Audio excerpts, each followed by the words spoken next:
Gracias por la asistencia y la acogida de esta charla. Yo creo que transmite mucha positividad el tener a Javier aquí, no solo por ser compañero de carrera, gran amigo, sino también por el romper el mito de la fuga de talentos, ¿no?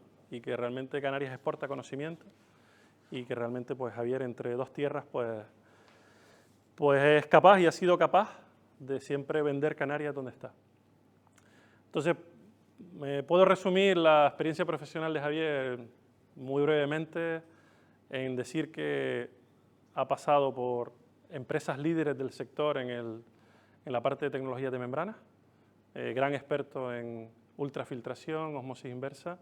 Él se califica a sí mismo como apasionado del mundo de las tecnologías de membranas y su historial profesional ha pasado por Hydranautis, la antigua Dow Chemical y ahora en DuPont Water. Y desde que se fue a Singapur, 2018, se fue a Singapur para formar parte del equipo de trabajo. Y posteriormente, 2021, que ya fue designado director del servicio técnico desde Singapur para el sureste asiático, representando a la marca en más de 15 países del sureste asiático, pues bueno, pues ha adquirido una experiencia profesional incalculable y encima trabaja en una isla, isla, que nos puede traer o enriquecer lo que venimos haciendo en Canarias y coger algún mensaje o captar alguna idea que podamos utilizar en Canarias. Y Singapur son entornos geográficos en donde trabajan el agua con puntos de vista desde la innovación, la sostenibilidad, con visión de futuro y aplican marcos normativos adecuados para poder avanzar en esos temas, y encima la implicación de lo público y lo privado, clave para ese tipo de desarrollo. Entonces, yo siempre he querido traer a Canarias a alguien que hablara de Singapur y que trasladara lo que allí se hace en el ámbito del agua, y qué mejor que Javier, que encima no nos habla en un idioma raro, sino que lo entendemos, y encima pues directamente conoce el terreno, está a pie de campo y nos puede explicar perfectamente pues cómo han superado o cómo están superando en Singapur el estrés hídrico, la escasez, y cuál es esa planificación presente, futuro, que tienen en Singapur y bueno, qué podemos aprender de esa isla, ¿no? Cuando quieras, Javier, un placer. Gracias, Baltasar, y bueno, me hace un montón de ilusión estar aquí, gracias a todos por venir. Veo muchos amigos, compañeros del sector que les tengo mucho aprecio. Antonio Casañas, que es mi mentor, el que me trajo a DuPont, la antigua Dow Chemical, y Hydranautis es otra distinta, hace 16 años ya casi, y de verdad que muchísimas gracias. Me hizo mucha ilusión, en especial verte, José Miguel, en la lista. Varios de los que estamos aquí hemos aprendido mucho de tecnologías de membranas de desalación gracias a ti. Me he traído ahí el libro que luego te lo voy a enseñar, no es el libro tuyo del 94, que todavía lo tenemos por ahí, que todavía lo consulto después de 30 años de ese libro. Muchísimas gracias de verdad a todos. Espero que lo encuentren interesante, que lo encuentren entretenido, que puedan aprender algo nuevo, que se vayan de aquí con la sensación de que no han perdido el tiempo. Como decía Baltasar, a los que trabajan en el sector, si pueden captar alguna idea de lo que se hace en Singapur. Singapur es uno de los países top en temas de gestión de agua y de tratamiento y de sostenibilidad, buscando siempre la innovación, desarrollo, nuevas tecnologías. Hay mucho que se puede aprender de ellos y, como decías, los que trabajan en el sector, si pueden extraer de aquí alguna enseñanza, alguna cosilla, alguna inspiración para que se pudiera aplicar aquí para mejorar el modelo de Canarias, pues sería estupendo. Pues nada, vamos allá con la charla que tiene este título. A estas alturas de la tarde espero que estén todos, que hayan hecho la digestión bien, que estén, porque voy a empezar con un comentario un poquito escatológico, y es que en esta charla van a aprender o van a enterarse, si no lo saben ya, que en Singapur nos tomamos las cervezas hechas de orina y nos bebemos el agua residual. ¿Qué les parece? Como pueden ver aquí en estos recortes de prensa internacional que lo describen. Esto es, seguramente lo habrán escuchado, vamos a ver qué hay de verdad en esto durante la presentación. ¿Vale? El contenido de la presentación. Bueno, aquí vamos a ver primero un vistazo rápido de Singapur para entender un poco el contexto, situarlo en el mapa. Los tres pilares, hablaremos de los tres pilares de la estrategia de gestión del agua de Singapur, lo que le ha llevado, como decía antes, a ser uno de los países de primer orden en gestión de agua. Los llamados 4 grifos nacionales, estos son básicamente las 4 fuentes de las que se abastece Singapur, de las que suple la demanda de agua que tiene. El marco institucional son todos esos agentes gubernamentales que dirigen esto y que gobiernan y que hacen posible que funcione todo bien el tema de los recursos hídricos. El ecosistema, eso te puede interesar particularmente, Baltasar, al ITC, cuáles son esas empresas que engloban el ecosistema, que hacen que el motor ese de innovación, de nuevas tecnologías funcione tan bien. Veremos algún ejemplo. Y bueno, para finalizar, pues un resumen un poco de buenas prácticas o cuáles son las razones por las que Singapur se ha convertido en un país tan exitoso en temas de gestión de agua. Bien,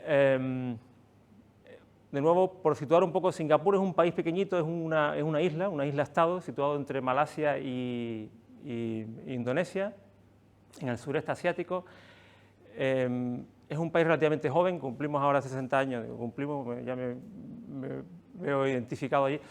En el 2025 se cumplen 60 años, antes que eso fue pues, prácticamente colonia británica, y a diferencia de casi todos los países que cómo consiguen su independencia, que es a base de guerras o conflictos, Singapur en el año 65 le echan de la Federación de Malasia, que era donde pertenecía, formaba parte de Malasia, Borneo, que es el norte de esta isla, Malasia y Singapur constituían un país, y en el 65, por desavenencias económicas, políticas y sobre todo raciales, étnicas, Singapur le invitan a salir y se convierte de la noche a la mañana en un país independiente sin ningún tipo de recursos, y ya digo que en 60 años, porque han pasado 60 años de esto prácticamente, se transforma en uno de los países más prósperos del mundo y más avanzados en cualquier indicador económico financiero que nos podemos plantear.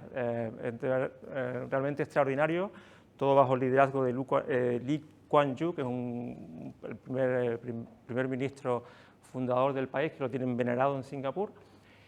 Y bueno, es un país precioso, un destino turístico de la zona, arquitectónicamente es muy bonito, etimológicamente se llama la ciudad del león, este es el símbolo del país, o el icono, y bueno, me imagino que le resultará familiar este edificio tan característico, el Marina Bay Sands, también edificio icónico de Singapur. Bueno, país súper seguro, multirracial, multiétnico, una educación buenísima, servicios médicos buenísimos y bueno, destino turístico en la zona y base para viajar por ahí. En el tema que nos ocupa, como decía, país top en temas de gestión de agua, tratamiento de agua, con un montón de oportunidades de negocio para todas las empresas del sector. Dan muchas oportunidades a la gente que venga, que pruebe cosas, que pruebe tecnologías. Tener una referencia en Singapur para los que trabajamos en el sector es lo mejor que te puede pasar, que te acepten alguna tecnología para probarla y bueno, y un país bastante interesante. Poner un poco en perspectiva, comparado con Gran Canaria, voy a hablar aquí de algunos, ¿estoy tapando, Luis? Algunos parámetros demográficos y geográficos. Superficie de Gran Canaria, Singapur 735, la mitad de Gran Canaria, es una isla de la mitad de extensión que Gran Canaria. Población de Gran Canaria 870.000, 6 millones casi en Singapur. Imagínense la densidad de población, pues 15 veces más, como si metiéramos aquí, bueno, 500 personas en proporción.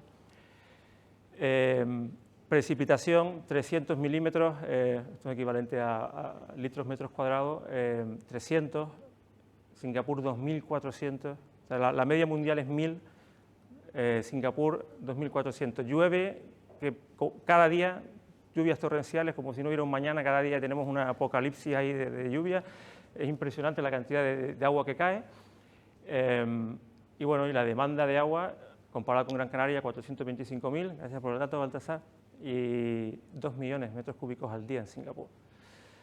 Entonces de aquí se puede extraer ya un país muy pequeñito, súper poblado, no tiene espacio para nada, no se puede prácticamente poner nada, todo, y la población sigue aumentando, con lo cual lo poco agua disponible que hay es para la urbanización, básicamente lo que les interesa. Llueve un montón, pero es uno de los países, esto es curioso, un dato curioso, es uno de los países con estrés hídrico, con más estrés hídrico del mundo. Está aquí, igual que Kuwait y que Qatar, por ejemplo, entre los 5 primeros países con mayor estrés hídrico del mundo. Y ¿cómo puede ser con la cantidad de lluvia que cae como si no hubiera un mañana cada día?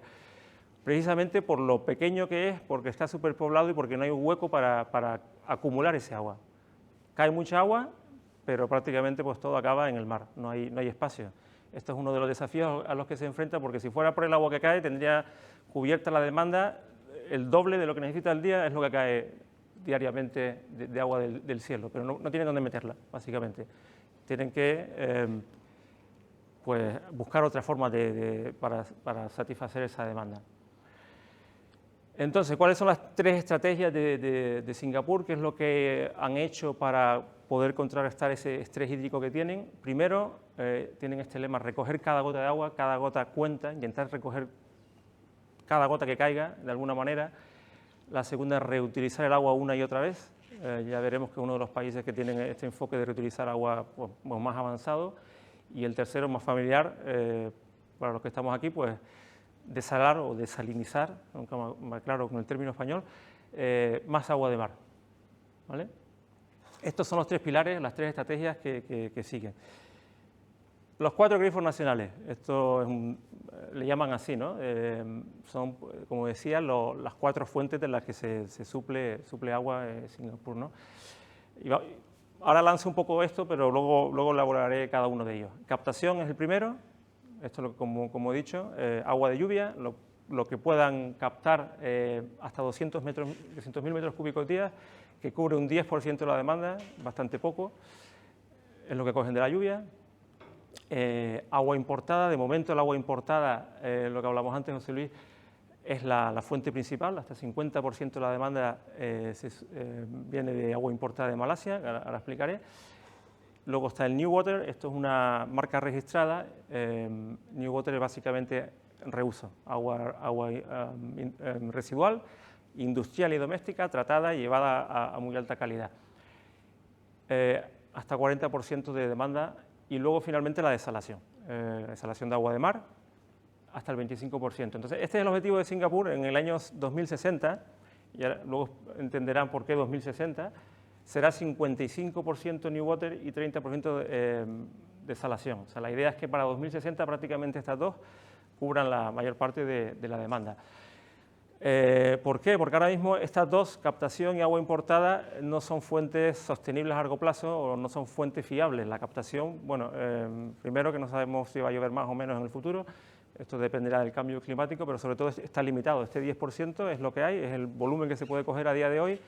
En el futuro va a ser el mismo volumen, ya veremos por qué. Entonces este número, con el aumento de la población, con el aumento de la demanda con los años, este 10% pues solamente puede reducirse.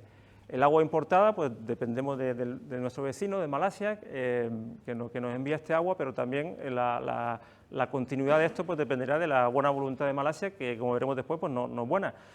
Esta desaparecerá de la ecuación. Para el año 2060 va a desaparecer el agua importada, que es a día de hoy la fuente principal. Nos quedan estas dos, Newater y desalación, que son justamente las dos que la supervivencia del país se va a basar en estas dos. Por eso es tan importante tanta obsesión del Estado de Singapur por estas dos tecnologías.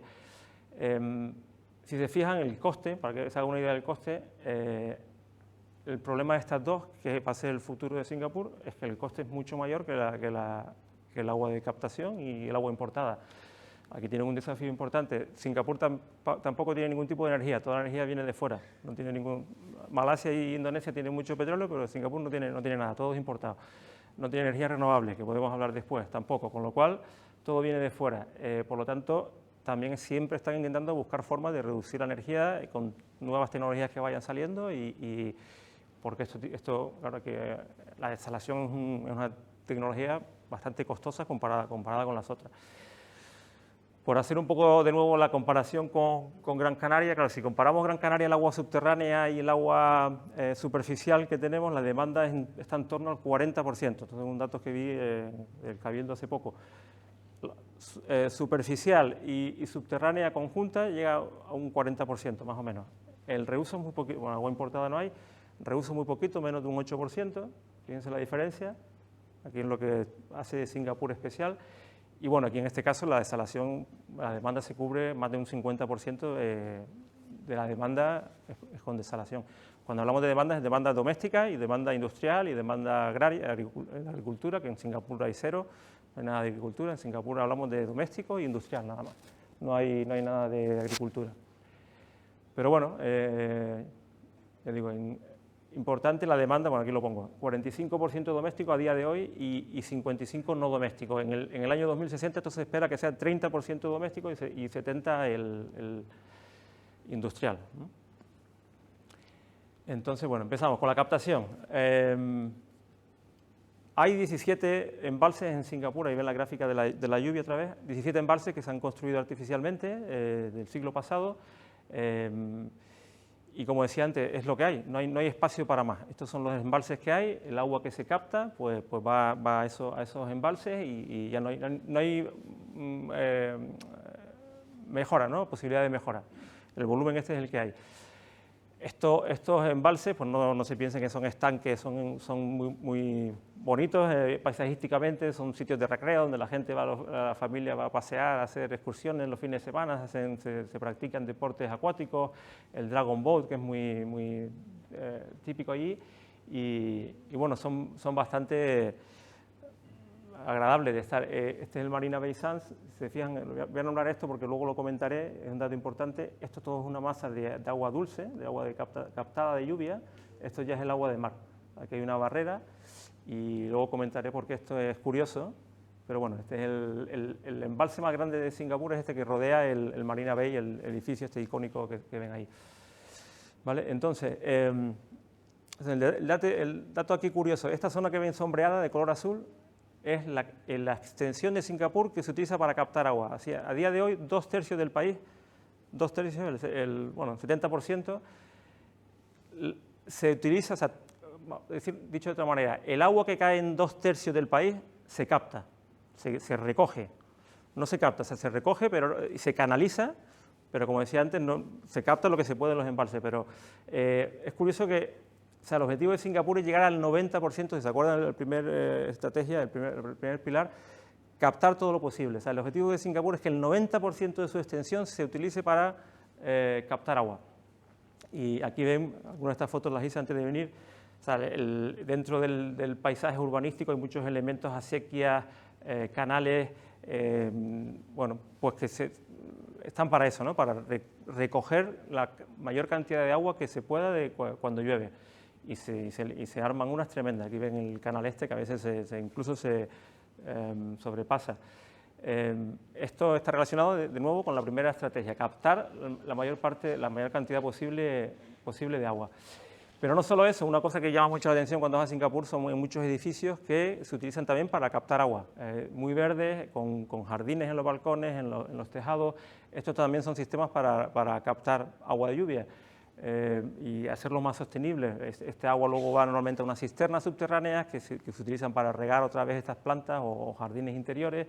Se utiliza parte para tanques contra incendios, partes para refrigerar los edificios con aspersores o con láminas de agua integrados en la estructura del edificio, bueno, para hacerlo más sostenible y para captar todo el agua posible. Incluso las plazas de parking son unas rejillas que canalizan el agua y bueno, y verán de esto en casi cada esquina hay sistemas para recoger agua cada vez que llueve, y como digo, llueve pues prácticamente cada día.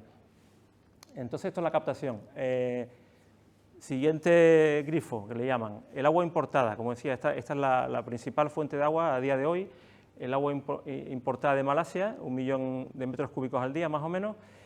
Y lo curioso de esto es un contrato que se firma en el año 62 por 99 años y donde Malasia se compromete a suministrar ese agua, pero acaba ahora en el año 2061 y lo curioso es que el precio que se fijó, este es el dato, el precio que se fijó es una cosa totalmente anacrónica, menos de medio céntimo por metro cúbico, que eso no tiene ningún tipo de sentido, pero es lo que se firmó. De hecho, Malasia ha intentado durante todos estos años de vez en cuando revisar el contrato para ajustarlo a precios más razonables o que tenga más sentido a día de hoy, pero bueno, Singapur siempre se ha negado, ha dicho esto es lo que se firmó, el contrato de 99 años y hasta que terminemos no se revisa. Entonces, este contrato acaba en el 2060, el 2061.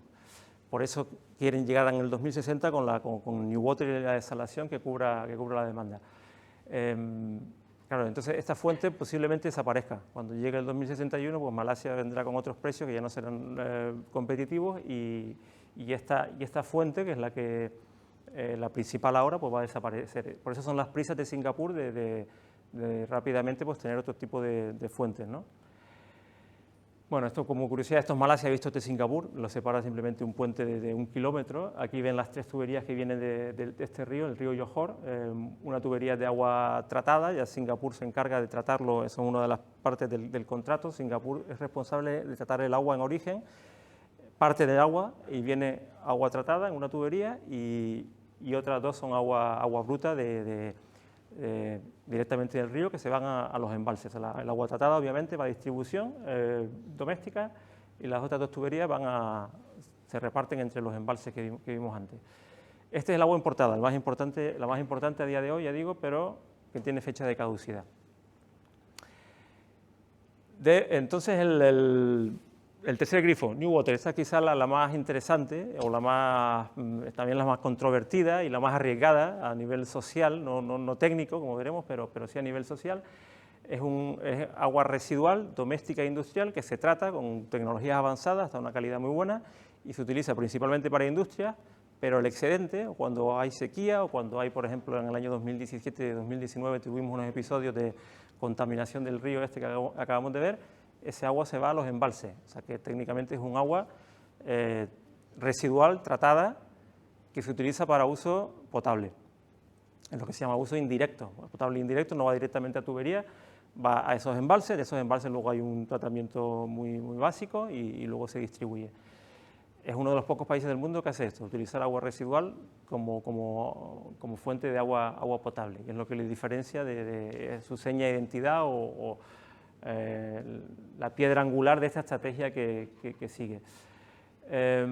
Aquí me voy a meter en unos temas un poco más técnicos para explicar un poco el proceso.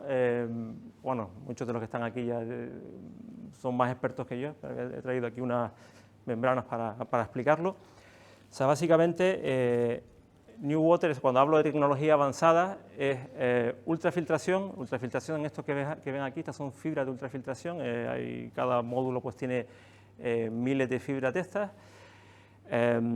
son unas fibras porosas de distintos polímeros avanzados. El poro de estas fibras, de esta tecnología de ultrafiltración, está en torno a 20-30 nanómetros. ¿Se imaginan? O sea, esto es como 3.000 veces más pequeño que el diámetro de un pelo humano, de un cabello humano. 3.000 veces menos que el diámetro de un cabello es el tamaño del poro de esta membrana. Y esto pues básicamente elimina turbides, elimina partículas, elimina sólidos en suspensión, pero lo más importante, elimina también microorganismos, bacterias y virus, ¿vale? O sea, esta tecnología ya te elimina por sí sola, puede servir en muchos casos para purificar agua, porque elimina hasta virus. Pero si queremos eliminar también sales minerales, necesitamos ir a otra etapa, que es la de la ósmosis inversa, que esta seguramente estarán más familiarizados, seguramente habrán visto esto alguna vez.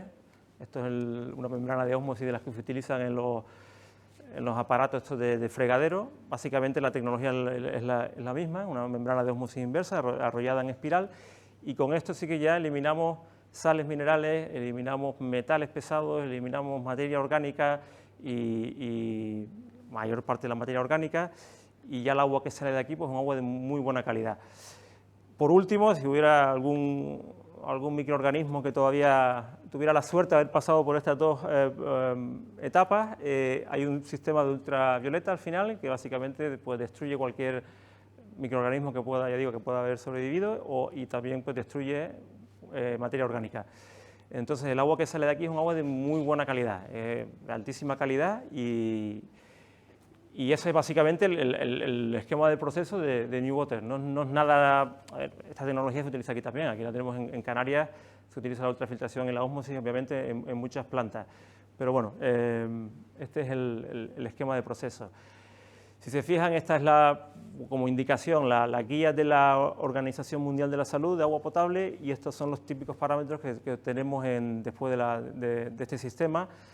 Muchos de los parámetros son incluso más restrictivos que la guía de agua de mar, potable de la OMS. Es un agua de muy buena calidad. Tengan en cuenta que la mayor parte de los usuarios por cierto, estas son las membranas de ósmosis a nivel comercial, a nivel industrial, es aquello que acabo de enseñar, pero mucho más grande. El mayor usuario de este agua son un negocio muy potente en Singapur, son los fabricantes de microchips, los semiconductores. Estos requieren muchísima agua y agua de muchísima calidad. O sea, esto le supone, el New Water le supone una reducción de costos tremenda comparada con la fuente original, que era antiguamente coger el agua directamente de los embalses. Y curiosidad que quería poner aquí, es muy habitual ver en Singapur, en estos embalses que hablaba antes, estos cisnes por ahí dando vueltas, dan un aspecto muy bucólico. Estos se llaman los NUSWAN, de ese acrónimo. El NUS es la universidad técnica más importante de Singapur, SWAN viene de cisne. Como habrán imaginado, esto es un robot que tiene por ahí dando vueltas por los lagos y van cogiendo muestras de agua y mandando datos a la nube en tiempo real. Y bueno, además lo bueno que tiene es que puede acceder a rinconcitos, así que no puede acceder una barcaza con una persona, y es impresionante. O sea, en Singapur son con los robots, encuentras, como anécdota, encuentras robots por todos sitios, en los restaurantes, en los centros comerciales. Durante el COVID tuvimos un perro robot que si salías a la calle te vigilaba que mantuvieras la distancia y que tuvieras la mascarilla, ibas a ir por el parque y se te acercaba el bicho aquel y te olía ahí digitalmente. Sí, era súper curioso. Si lo miran en internet, el robot perro de Singapur, verán que era como el de Black Mirror, de la serie esta, daba mucho yuyu. Les encantan los robots, pues este es un ejemplo de eso, estos cisnes que van dando vueltas por ahí. Esto como curiosidad, me pongo por allá. Y bueno, entonces este agua es un agua de buenísima calidad que pues, efectivamente se embotella y no la encuentras en los supermercados, no han llegado a ese punto, pero te la reparten por ahí en cualquier evento deportivo, social que se haga en Singapur, te encuentras las botellitas esas y ves a los políticos ahí bebiendo la botellita como parte de la campaña de marketing para concienciar a la gente de la buena calidad y que no hay ningún peligro con este agua. Y efectivamente también hay una empresa que fabrica cervezas y que lleva ya tiempo allí. De hecho, intenté traer algunas y no las encontré. Estas sí que se venden en el supermercado. No encontré, llamé y me dijeron que estaban agotadas. Digo, bueno, pues mira, esto sí, el agua parece que tiene cuesta un poco más, pero las cervezas hechas de agua residual, la gente no tiene ningún problema. Entonces, esto que ponía al principio, pues con matices, pero es cierto. Se bebe cerveza hecha de agua residual. Porque además este es el agua que sale directamente de la planta, no es el agua que va a los embalses y luego se trata otra vez, es el agua directamente de la planta de New Water. Entonces, ¿cómo lo han conseguido? Me preguntaba antes uno de los puntos, ¿no? ¿Cómo han conseguido que la gente acepte, porque es complicado que la gente acepte a nivel social beber agua residual? Entonces, bueno, de nuevo, es pieza fundamental para que el país sobreviva, o sea, que se han encargado en las últimas décadas de concienciar a la gente, de machacar, de dar la tabarra con el tema del New Water continuamente. Si te vas al centro de visitantes, que es la foto esa que puse antes, pues prácticamente a diario hay colegios que vienen, niños, forma parte del currículum escolar. Todos los niños tienen que pasar por el centro de visitantes y que les expliquen el New Water, en qué consiste y lo importante que es para el país, que lo seguro que es y lo importante que es para la supervivencia. Es parte de una campaña de concienciación que lo hacen muy bien en todos lados. Políticos van visitando comunidades y van explicando el tema del New Water. Bueno, también juega mucho con hacer referencias a otros países. Decía al principio que hay pocos países donde hagan esto, pero algunas referencias más hay. En California, por ejemplo, Orange County es muy famoso hacen lo mismo. En Australia, en alguna región también lo hacen, entonces juegan mucho con esto. Y luego la propia nomenclatura es otro detalle. Esto de New Water al final es agua nueva, ¿no? Da como evoca que es un agua totalmente limpia y nueva y no hay ningún problema. Y también, por ejemplo, ellos al agua residual no le llaman agua residual, que en la mayoría de los sitios le llamas wastewater, ellos llaman agua usada, use water, agua usada. Las plantas de tratamiento son plantas de recuperación, no son plantas de tratamiento de aguas residuales. Al final, con estos términos, pues también alejan la idea a la gente de la cabeza de que esto es un agua residual, es todo mucho tema de marketing. Y luego a base de demostración, han puesto plantas en muchas industrias, demostrando ya a los usuarios industriales también la buena calidad que sale de ahí, que lo puedan comprobar ellos, que lo puedan usar. Entonces todo esto ha sido parte del éxito o cómo han conseguido que la gente acepte el uso de agua residual para uso potable, que no es sencillo. Luego la desalación es el cuarto grifo.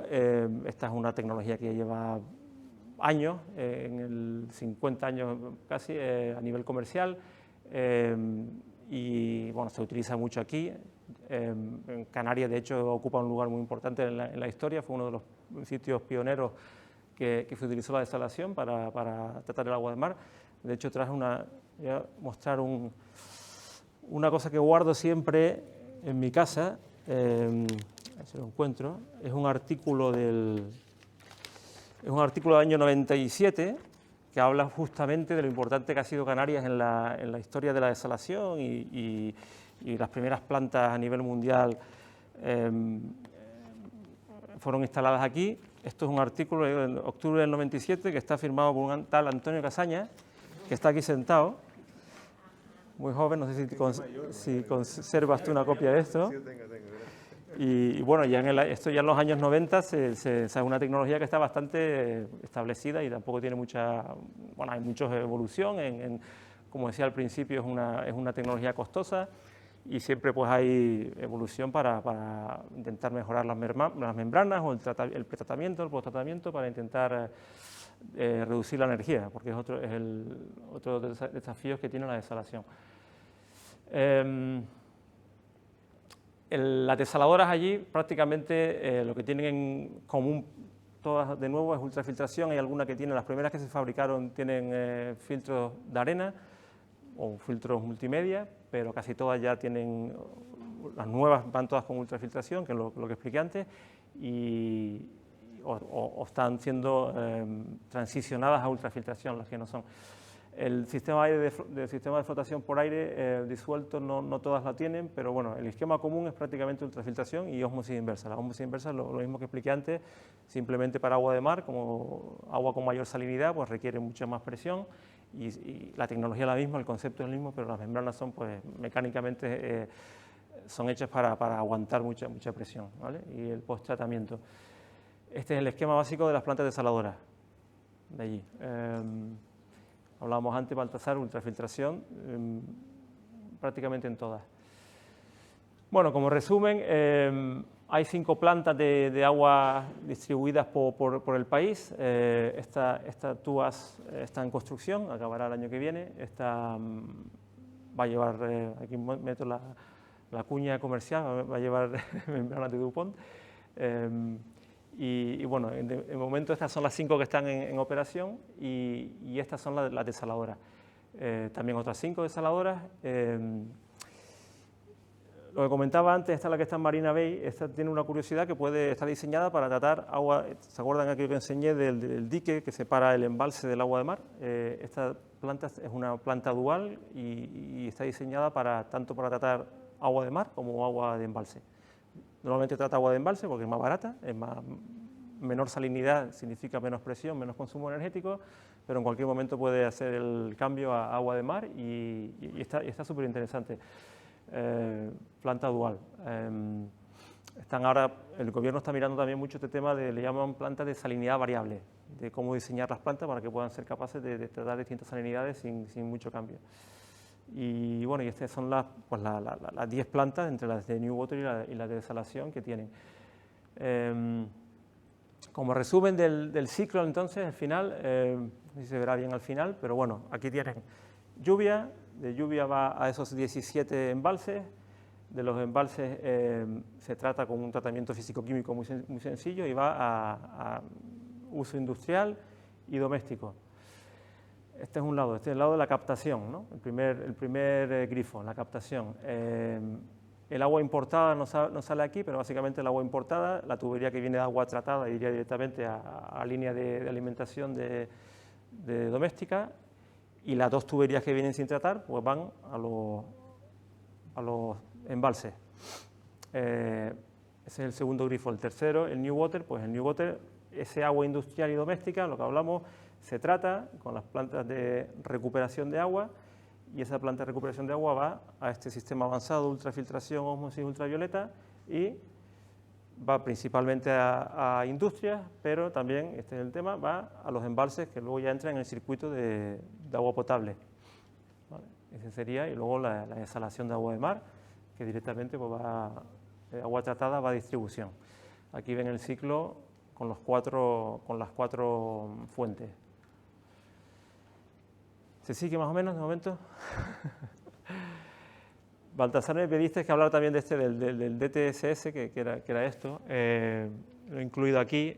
Claro, hemos hablado del agua limpia, el tratamiento de agua limpia, luego está el agua residual, que es lo que hacen, ¿no? Entonces, ahora mismo tienen estas plantas, estas 5 plantas de tratamiento de agua residual. ¿Qué pasa? Que estas dos están en una zona que es de mucho valor urbanístico, lo que hablaba al principio. O sea, es un lujo tener esto aquí porque son plantas que ocupan mucho, y no solamente las plantas, sino todos los sistemas de bombeo, intermedios y demás, ocupan un montón. Entonces la idea, ahora están construyendo la planta de Tuas, que acabará en el 2024, más bien 2025. Una vez que esta planta termine, estas dos desaparecen y todo este espacio pues, se libera para urbanización. O sea, entonces esta es la idea. Centralizar todo el agua residual a estas 3 plantas periféricas. Entonces, bueno, el tema curioso aquí, hay estos 2 canales el sistema de alcantarillado de túneles profundos. Hay un ramal norte-este, o sea, las 3 plantas serían esta y esta de aquí. Este ramal ya está terminado, empezó en los años 70 y terminó en el 2008, y manda todo el agua residual, en este caso industrial y doméstica, a estas 2, y está en construcción, pues eso son como 50 kilómetros de alcantarillado, y la cosa curiosa que tiene es que todo esto va por gravedad, o sea, no hay ningún tipo de bombeo, para evitar de nuevo ocupar espacio en la ciudad, desde sistemas de bombeo, todo va por gravedad hasta las plantas finales. Ya obviamente en la planta final hay un sistema de bombeo que lo manda a la planta. Son tuberías de 3 hasta 6 metros de diámetro, que están hasta 50 metros de profundidad, o sea, muchos tramos van por debajo del lecho marino, es una obra de ingeniería impresionante. Y bueno, este ramal está ya terminado, este ramal está en construcción, y aquí en esta zona se concentran un poco todas las industrias más pesadas, donde el efluente es más complicado, en petroquímicas, químicas, biotecnología, que hay mucha industria de esto, y aquí sí que tienen pues 2 ramales separados, el doméstico va por un lado y el industrial va por otro, un ramal pequeño de 10 kilómetros y el de doméstico de 30, pero lo mismo, todo por gravedad, sin bombeos intermedios, llega hasta las plantas y ahí se bombea y va a la superficie. Y esta es la idea del concepto de esto del DTSS. El nuevo ramal acaba ahora en el 2025, para cuando la planta de Tuas esté terminada, y de esta manera, pues ya digo, liberará mucho espacio en la isla para construir y tener más viviendas. Como curiosidad, o sea, entonces estas 2 líneas, está la doméstica, agua doméstica, que es esta, de nuevo va a un sistema convencional, biológico, normalmente con bioreactores de membrana, y luego va al sistema New Water, este que hablamos antes, y este es el que se utiliza para industrias y para uso potable indirecto, ¿no? Y en este caso, pues el efluente industrial también tiene tratamiento biológico, físico-químico biológico, y este es un agua de menor grado que se tira al mar o se puede llevar a algunas industrias para algunas aplicaciones, para agua de calderas y demás, que no necesite tampoco demasiada calidad. Lo curioso de esta planta, también tendrá la planta de residuos sólidos ubicada en el mismo sitio, con lo cual este agua también se va a utilizar para para la planta de residuos sólidos, los fangos generados en los biológicos se van a digerir en combinación con el residuo sólido y para generar biogás, y ese biogás va a servir para el consumo energético de la planta. Es decir, es una planta de aguas residuales combinadas con residuos sólidos, que va a ser pues bastante innovadora y siempre con el objetivo de la sostenibilidad, de reducir energía y de ocupar poco espacio. Y ¿cómo vamos de tiempo, Baltasar? Tampoco queda mucho. Marco institucional, cambiando un poco ya de tema, después de estos túneles profundos. El ministro de Sostenibilidad y Medio Ambiente es la máxima autoridad, el que lleva el que dirige, formula y supervisa todas las estrategias para gestionar los recursos hídricos, pero hay dos agentes importantes, PUB, la Agencia Estatal del Agua de los Servicios Públicos, y la Agencia Estatal del Medio Ambiente. Quizás lo destacaré de esta diapositiva. A diferencia de en otros sitios, PUB se encarga de todo. O sea, el PUB se encarga de todo el ciclo integral del agua, gobernanza total desde la captación, el tratamiento del agua, las infraestructuras, el suministro, el tratamiento de aguas residuales, todo lo lleva PUB. Es un regulador y también un suministrador de servicios, es quien suministra el agua. También es encargado de hacer todas estas campañas de promoción de New Water, de hacer campañas de concienciación a la población, de enfocarse en innovación, desarrollo, y bueno, desde hace 2 años además tiene, esto no hablaremos mucho, pero tiene también el mandato de mirar cómo pueden protegerse del aumento del nivel del mar. Es un tema que también preocupa mucho a Singapur. Singapur es una tortilla, súper plano, prácticamente todo el país está por debajo de 15 metros sobre el nivel del mar y tienen un problema ahí bastante importante. De hecho, se espera que en los próximos 100 años suba 1 o 2 metros el nivel del mar, con lo cual van a tener un problema ahí. Entonces, el PUB se encarga ahora también de todo eso, de cómo protegerse contra el aumento del nivel del mar. Y bueno, la Agencia de Medio Ambiental es la que se encarga más de los residuos sólidos, de asegurarse de que no haya contaminación en esos embalses o en las aguas en las tomas, pero más bien del tema de residuos plásticos y demás que no lleguen ahí, la contaminación del aire. Entonces tienen competencias que se complementan, pero no se pisan. Es decir, PUB ahí es el que lleva todo no hay distintas agencias en conflicto. PUB gestiona todo. Bueno, el ecosistema del agua en Singapur, por hablar un poco cuáles son todas esas empresas, Baltasar me preguntaba que podía ser interesante. De nuevo, si vemos, empezando por financiación, ¿quiénes financian esto? Hay mucho enfoque en promover la innovación, las nuevas tecnologías. PUB da muchas oportunidades a empresas, incluso extranjeras, que quieran probar tecnologías.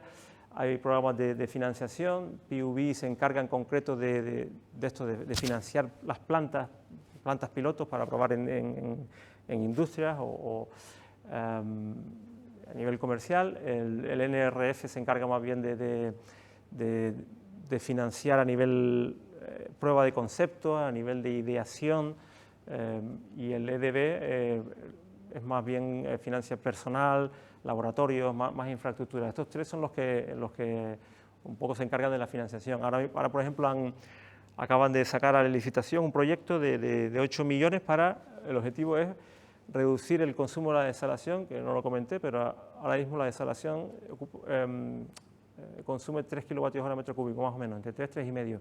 Ese es esto todo desde la captación hasta el procesamiento, no la ósmosis solamente. 3,5 kilovatios hora metro cúbico, que es bastante. Entonces han abierto ahora un proyecto para que las empresas, tanto locales como extranjeras, se presenten con ideas de cómo reducir esa energía.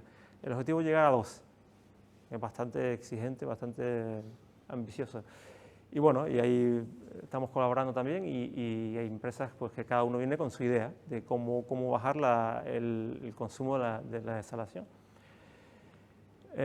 Luego tenemos las universidades, la NTU y la NUS, la del CISNE de antes. Estas son las dos más importantes y estos son los brazos o los centros tecnológicos asociados a las universidades. Hacen un montón de actividades, están mirando un montón de cosas distintas y siempre de nuevo con la intención de hacerlo todo más sostenible. Y el Politécnico de Singapur. Estos son universidades y centros de investigación, lo que se llaman integradores o aceleradores. Estas son las empresas que ponen en contacto o que hacen la conexión, el nexo entre estos laboratorios, estos centros de investigación y el tejido industrial. Entonces ayudan al diseño de plantas, de equipos, bueno, a hacer la escala de laboratorio a nivel industrial.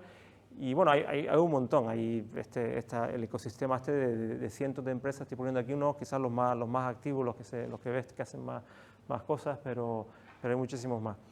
Entonces, luego empresas, por supuesto, están las empresas locales. Estas son empresas de ingeniería muy potentes locales, que son las que llevan la mayoría de las plantas, y también pues empresas multinacionales proveedoras de tecnología, de membranas, están todas ahí.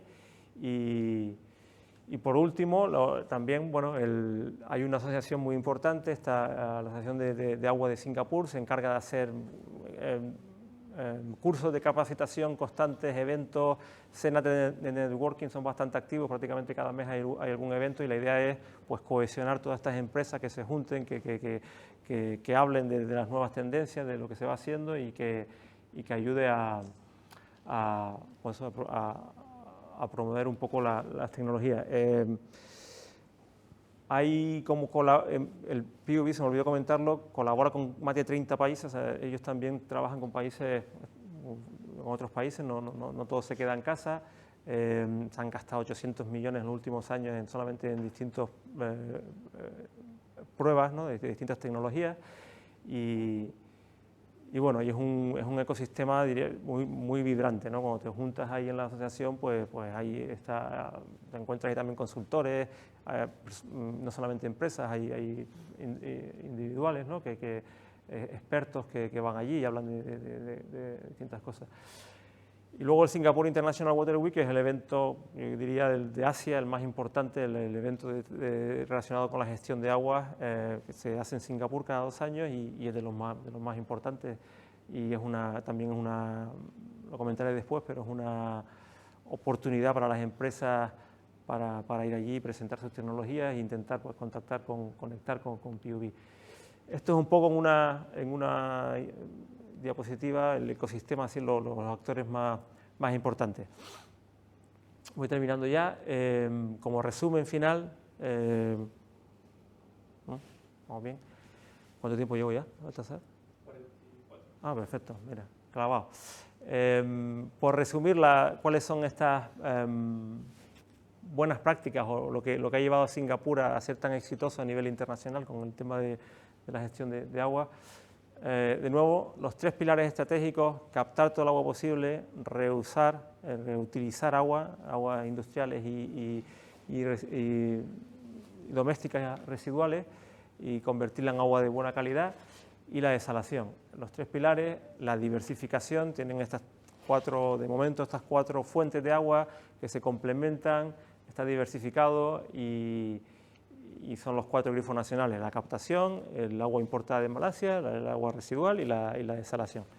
Creo que esto es un tema muy importante, la gestión completa del ciclo de agua, hecho que lo hace PUB, o sea, no hay conflicto, no hay varias agencias ahí que se peleen, ellos hacen todo, básicamente hacen todo, desde la toma hasta el suministro de agua al cliente. Es una única agencia y con gobernanza total. Lo que hablamos antes, las promociones, las campañas de promoción, de educación a la población, en concreto del New Water, de la seguridad que hay, de que es, como decía antes, que es parte de la supervivencia del país. Esto el New Water es fundamental. Por lo tanto, bueno, hacen promoción muy activa y muy constante, y es lo que ha ayudado porque que la población lo haya aceptado. mucho enfoque de nuevo en investigación, innovación, nuevas tecnologías, con ese ecosistema que habíamos hablado, que es el último punto, un ecosistema muy activo, muy vibrante de empresas, que se reúnen muy a menudo y que favorecen pues, que las nuevas tecnologías se vayan implementando, y ya digo, muchos apoyos del gobierno para empresas para que traigan nuevas tecnologías y ayuden a hacer el sistema más sostenible. Y bueno, por terminar, de nuevo Singapore International Water Week es el año que viene, el 2024, y bueno, les animo a los que trabajan en el sector, algunos seguro que lo veré por allí, pero que es una oportunidad ideal para hacer conexiones por allí y ver presentaciones que son muy interesantes. Incluso presentar algo, estaría bien que se presentara algo de Canarias y darle un poquito más de visibilidad a nivel internacional, porque aquí también se hacen cosas muy interesantes. Y bueno, les animo a que vayan, y bueno, es en junio. Y nada, aquí me pueden encontrar, esta es la última slide, si quieren saber más de alguno de los temas. He corrido un poco, pero o si alguien a nivel profesional o a nivel personal quiere pasarse por Singapur, cualquier cosa me pueden contactar sin problema, y aquí me tienen. Y ya está, y esto es con todo. Muchas gracias, espero que no haya sido muy complicado. Gracias.